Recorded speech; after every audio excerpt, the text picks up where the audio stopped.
네, 중국 인민은행에서 추가적으로 위안화 가치에 대해서 평가 절하가 단행이 되면서 시장 전체적인 충격이 커지고 있습니다. 아시아 증시도 어제 일제히 급락세를 시현한 모습이었는데요. 그런데 더 큰 문제는 다시 3차 가능성도 제기되고 있다는 거죠. 네, 맞습니다. 중국이 오늘도 추가 절하를 하지 않을지 그 같은 가능성은 여전히 남아있는 상황입니다. 네. 앞으로 어떻게 전망할 수 있을지 MTN의 김정일 연구위원 모시고 이야기 나눠보도록 하죠. 위원님. 네, 일단 어제 추가 절하 가능성에 대해서는 저도 언급을 드렸습니다만 이렇게 하루 만에 나타날지는 예측 불가능했다라는 거죠. 최근에 여러 번 말씀드리고 있습니다만 전문가라고 불리는 그룹들의 예측 자체가 아무 의미가 없습니다.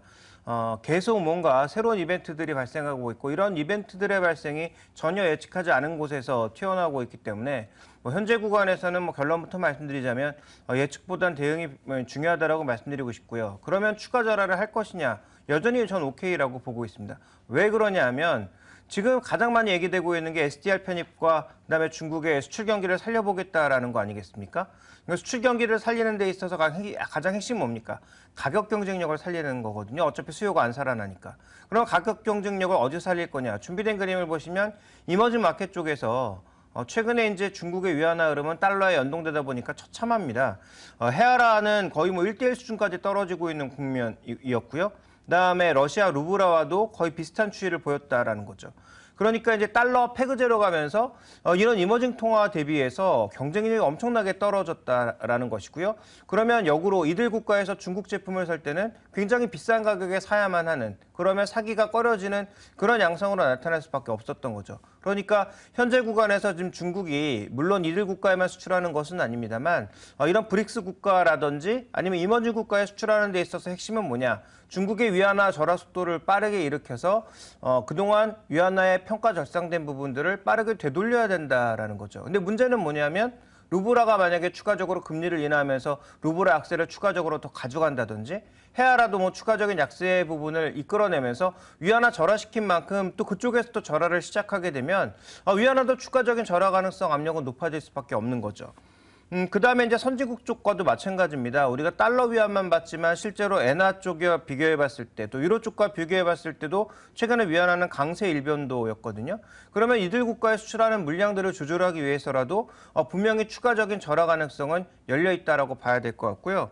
그 다음 준비된 그림을 보시면 중국의 경상수지에서 자본수지의 적자폭이 엄청난데 이 자본수지를 쪼개보면 지금 그림에서 보시는 것처럼 직접 투자는 오히려 유입되고 있는데요.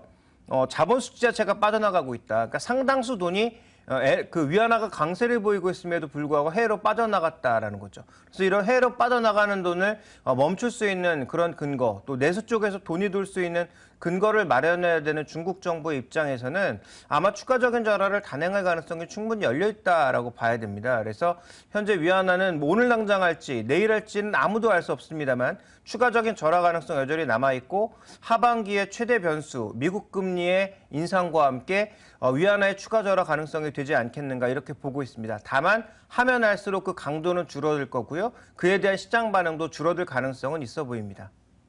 네, 중국이 7월 무역 지표를 발표했죠. 상당히 부진한 모습이었습니다.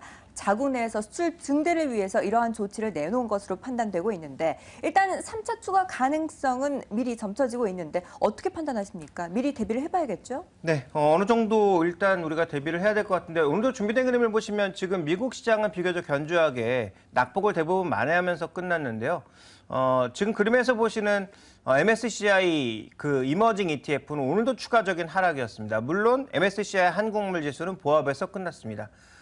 낙폭이 컸던 것은 중국 쪽, 홍콩이라든지 대만이라든지 중국 쪽의 하락이 커지면서 또 유럽 쪽의 하락이 커지면서 나타난 현상이라고 볼 수가 있는데요. 자, 어쨌든 이머징 마켓의 불안정성은 여전히 유지가 되고 있다는 점을 우리가 좀 주목해 볼 필요가 있을 것 같고요.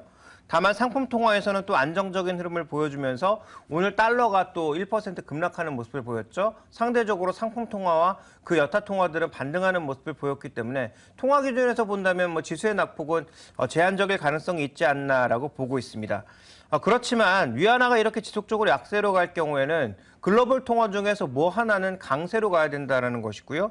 실제로 국내 입장에서 봤을 때는 원엔 환율에 민감하게 움직였기 때문에 만약에 엔화가 강세로 가게 될 경우 장기적으로는 뭐 자동차라든지 일본과 경합하고 있는 그런 업종에 도움이 될 수 있겠지만 단기적으로는 준비된 그림에서 보시는 것처럼 원이 초강세를 나타낼 때마다 지수가 크게 흔들렸거든요. 왜냐하면 엔캐리 청산 가능성이라든지 이런 것들이 언급이 되었고 최근에 일본 자금들이 국내로 많이 유입됐기 때문에 이와 관련된 변동성이 확대될 가능성이 충분히 있다라는 거죠. 그래서 지금 우리가 좀 생각해 봐야 될 건 어쨌든 결론은 딱 한 가지입니다. 지금은 지수가 오르던 내리던 상관없이 단기적인 등락이 중요한 게 아니라 이러한 불확실성을 어떻게 피해갈 거냐가 더 핵심이라고 봐야 될 것 같고요. 오늘 화장품에 투자해서 낙폭과대로 10% 먹는 것보다는 중장기적으로 과연 어떤 식으로 전략을 짜야 나의 자산을 잘 방어할 수 있는지에 대한 고민이 필요하다고 보고 있기 때문에 지금의 전략의 핵심은 현금 비중 확대, 그리고 시장 추이를 예상할 수 없는 만큼 조금 지켜보자 이렇게 말씀드리고 싶습니다. 네, 일단 지금 순간에는 좀 더 시장을 지켜보고 관망세를 뜨는 게 좋겠다라는 이야기를 전해주셨습니다. 이어서 이제 종목들에 대한 이야기도 해보도록 하죠. 앞서 저희가 시황 시간을 통해서 알리바바와 그리고 국내의 다음 카카오의 주가를 비교해본 바가 있었습니다. 이들의 주가는 다소 좀 엇갈리고 있긴 한데 이들의 공통점을 찾아본다면 어디에서 찾을 수가 있을까요? 네, 최근의 주가 동향은 뭐 굉장히 부진하죠. 다음 카카오 오르고 있습니다만 과거 이제 주가 비교하면 별로 그렇게 좋지 못한 상황이고요. 준비된 그림에서 알리바바를 보시면 오늘 다시 한번 신저가가 발생하고 있습니다. 상장 이후에 신저가 흐름을 나타내고 있는 것이기 때문에 기존 사업에 대한 둔화, 실적의 또 예상치 하회 이런 것들이 부담이 되고 있는데요. 근데 실제로 지금 알리바바나 다음 카카오의 공통점은 뭐냐면 O2O 서비스로 가고 있다는 겁니다. 이 O2O 서비스가 온라인 투 오프라인인데요. 이게 굉장히 범위가 다양하거든요. 일단 뭐 결제 서비스를 이용해서는 향후 뭐 커머스 시장으로의 발전 가능성이 충분히 엿보이고 있는 거고요.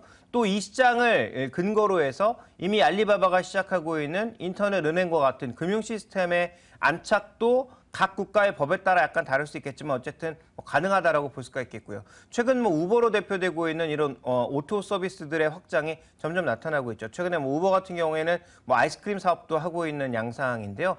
뭐 국내에서도 다음 카카오를 중심으로 이런 오토 서비스의 확장이 나타나고 있다라는 점은 중요한 포인트입니다. 그래서 기존 사업에서는 최근에 좀 많이 성장이 둔화되고 있지만 신규 사업으로 뭔가 돈을 벌어보려고 하는 또 사업을 확장해 보려고 하는 이러한 시도는 뭐 동일한 선상에 놓여 있다 이렇게 볼 수가 있습니다.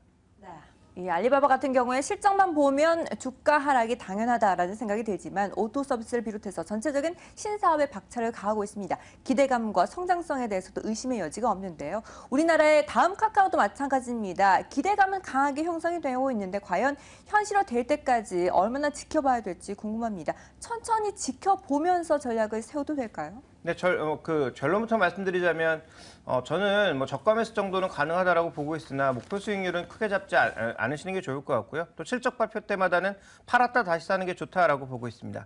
먼저 준비된 그림을 보시면 지금 카카오 택시 얘기 많이 나오는데요. 이 모니타이제이션이 과연 언제 될까요? 지금은 성장 초기니까 굉장히 빠르게 성장하는 것처럼 보이지만 강력한 경쟁자들이 곧 등장할 가능성 배제할 수가 없고요. 또 하나 이제 주목해야 될 포인트는 과연 이 성장이 돈이 되는 시점이 언제인지는 아무도 모른다라는 거죠. 지금 그래서 뭐 대리기사 이런 거 얘기 나오는 이유가 당장 카카오 택시에선 돈이 될 수 없기 때문에 대리기사라든지 이런 쪽에서 뭔가 수수료 받아보겠다라는 얘기인데 이쪽은 이제 향후 경쟁이 굉장히 치열해질 가능성이 있다라는 점을 주목해야 될 것 같고요.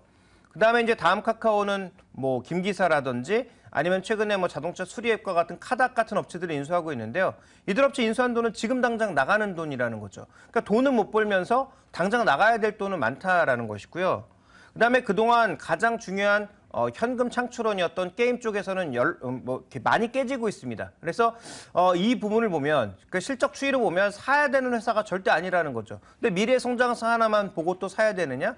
거기에 있어서 핵심은 과연 글로벌 서비스 기업으로 갈 수 있느냐가 관건인데 그 부분도 아직 불명확하죠. 그래서 현재 구간에서 다음 카카오는 분명히 뭐 핀테크라든지 인터넷 은행이라든지 이런 모멘텀으로 보면 저가 매수가 가능하다라고 보여지는데 이게 과연 증권사에서 제시하고 있는 15만 원, 16만 원의 목표가를 넘어서 계속 올라갈 수 있을 만한 여건이 되느냐? 실적은 나느냐? 이 부분에 있어서는 또 답이 안 나온다라는 것입니다. 또 글로벌 서비스 아직도 여전히 답이 없다라는 거죠. 그래서 저가 매수를 통한 뭐 트레이딩 정도 가능하다고 보고 있지만 저는 뭐 실적 발표 때마다 오히려 파는 것이 맞다라고 보고 있고요.